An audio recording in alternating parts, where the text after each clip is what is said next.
ഹരേകൃഷ്ണ പ്രസ്ഥാനമായ ഇസ്കോൺ നിർമ്മിച്ച രാധാകൃഷ്ണ ഭക്തി യോഗ മന്ദിരം തുറന്നുകൊടുത്തു.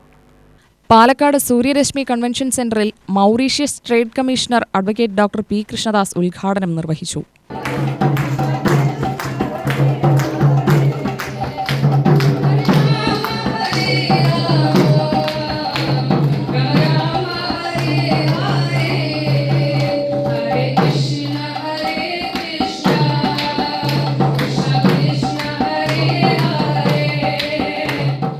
ഇസ്കോൺ ജില്ലാ പ്രസിഡന്റ് മുരളി ഗോവിന്ദദാസ് അധ്യക്ഷനായി. കോസ്മോപൊളിറ്റൻ പ്രസിഡന്റ് പങ്കജാക്ഷൻ മുഖ്യപ്രഭാഷണം നടത്തി. Major A.K. രവീന്ദ്രൻ മുഖ്യാതിഥിയായി. സുരേഷ് കുമാർ, ശ്രീകുമാർ മേനോൻ, സോമസുന്ദരൻ, പ്രശാന്ത് ശിവൻ, പി കൃഷ്ണകുമാർ, നടരാജൻ തുടങ്ങിയവർ പ്രസംഗിച്ചു.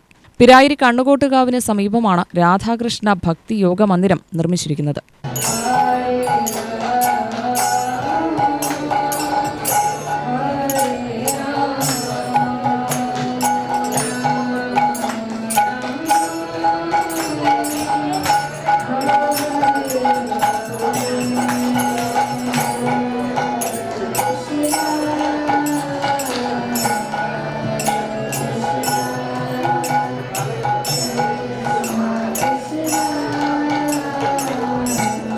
UTV news Palakkad.